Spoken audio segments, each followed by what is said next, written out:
Hello दोस्तों, अभी तक आपने दिल्ली कैंट के वीडियो एपिसोड नंबर 1 में देखा कि गाड़ी के सामने अचानक से एक लड़की आ जाती है और गाड़ी की स्पीड 50 से ऊपर है। अब आगे की कहानी में हम बताएंगे कि क्या हुआ। इसके पहले जिन लोगों ने अभी तक इस चैनल को सब्सक्राइब नहीं किया है वो इसे सब्सक्राइब करेंगे भी नहीं, क्योंकि इस चैनल पर उन्हें डरावनी, थ्रिलर और सस्पेंस से संबंधित स्टोरी ही मिलेगी। और कमजोर दिल वाले तो बिल्कुल भी इसे सब्सक्राइब ना करें। जो बहादुर है, इनके पास जिगरा है, वही सब्सक्राइब करेंगे। तो चलिए आगे की कहानी में चलते हैं।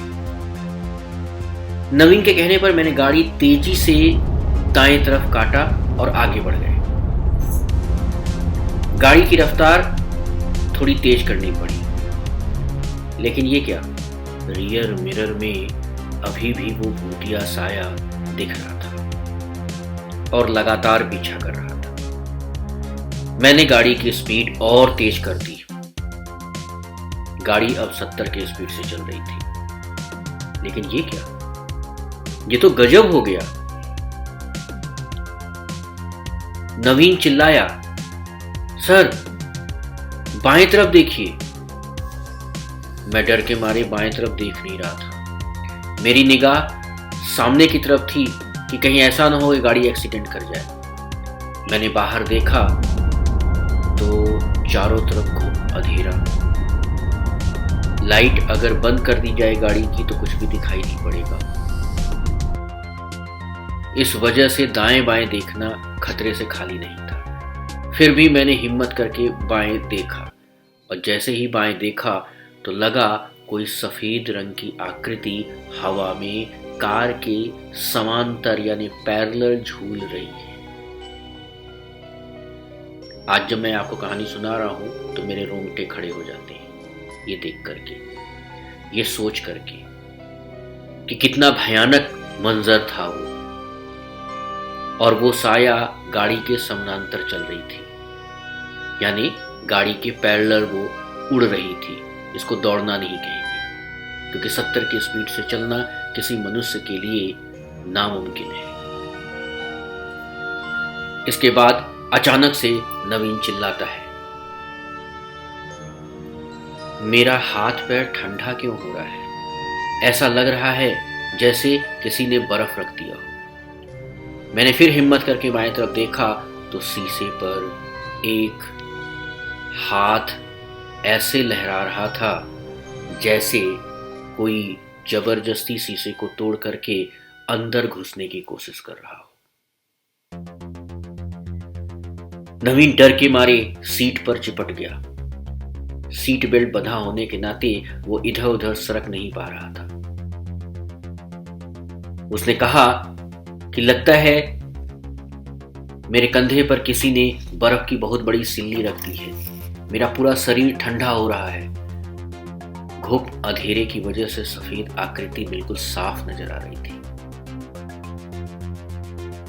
अब कोई चारा ही नहीं था, या तो गाड़ी और तेज रफ्तार बढ़ाएं, और अगर गाड़ी रोकें तो भूत का शिकार बन जाए।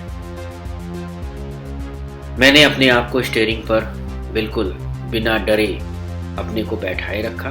स्टीयरिंग सीधे पकड़ करके चल रहा था। पीछे बैठ करके विकास डर के मारे कांप रहा था। मैंने जब देखा कि नवीन अर्ध बेहोशी हालत में जा रहा है और वो सीधे टकटकी लगा करके कार की छत की तरफ देख रहा है, तो मैंने एक हाथ से स्टीयरिंग संभाला और दूसरा हाथ उसका पकड़ लिया। अभी भी वो साया गाड़ी के साथ लहरा रहा था। मैंने स्टीयरिंग संभालते हुए हनुमान जी का ध्यान किया और अपने बाएं हाथ से नवीन का हाथ को जोर से पकड़ लिया। नवीन को ऐसा लगा जैसे किसी ने उसे गहरी नींद से जगा दिया। मेरे मन में लगातार हनुमान जी के तांत्रिक मंत्र का जप चल रहा था। धीरे धीरे गाड़ी की रफ्तार और बढ़ गई। मैंने अचानक कंसोल में देखा तो पता चला गाड़ी की रफ्तार 90 आ चुकी है।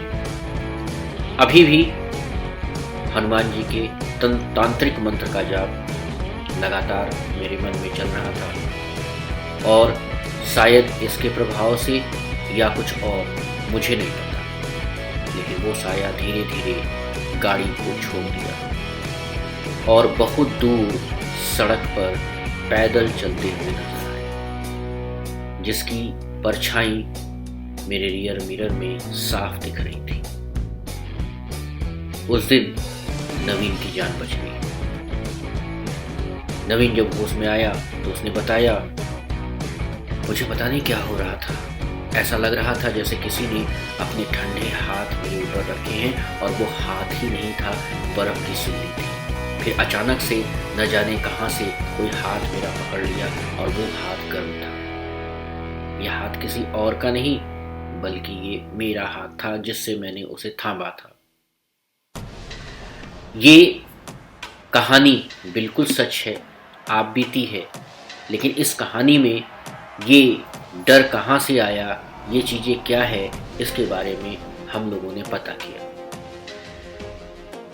तो पता चला कि वर्षों पहले इसी सड़क पर अंधेरी रात में कोई लड़की किसी काम से जा रही थी कि अचानक से किसी रईसजादे ने उसे टक्कर मार दी और वो उस कार से घसीटती हुई काफी दूर तक चली गई। सुबह उसकी छत विच्छत लाश लोगों को मिली। कुछ वर्षों के बाद से वह लड़की उस सड़क पर दिखने लगी और आने जाने वाले कार पर वो हमला करती रही और आज भी ऐसी घटनाएं देखने को मिलती, लेकिन ये घटनाएं सभी को नजर नहीं आती। किसी किसी को ये घटनाएं देखने को मिलती। कहने का मतलब ये है, ये लड़की हर किसी को नहीं दिखी। कभी कभी ये दिख जाएगी, या तो ये संयोग हो सकता है, या तो ये डर हो सकता है, और या तो वह अपनी मुक्ति के लिए किसी का आसरा खोज रही है कि कोई उसे ऐसा मिले जो इस जीवन से उसे मुक्त करा सके। ऐसी ही कहानियों को अगर आप सुनना चाहते हैं, जानना चाहते हैं, थ्रिलर और सस्पेंस से संबंधित कोई भी स्टोरी जानना चाहते हैं, तो हमारे साथ बने रहिएगा। अगर आपको ये कहानी अच्छी लगे तो इसे लाइक ज़रूर करिए और नीचे कमेंट में अपनी अगर कोई कहानी देना चाहते हैं तो कमेंट बॉक्स में अपनी कोई कहानी दीजिए। हम आपके नाम से यह कहानी अगले एपिसोड में प्रस्तुत करेंगे।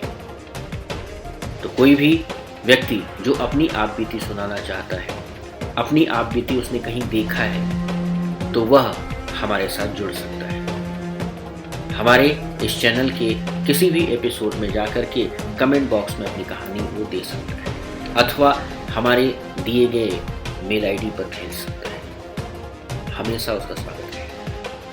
धन्यवाद।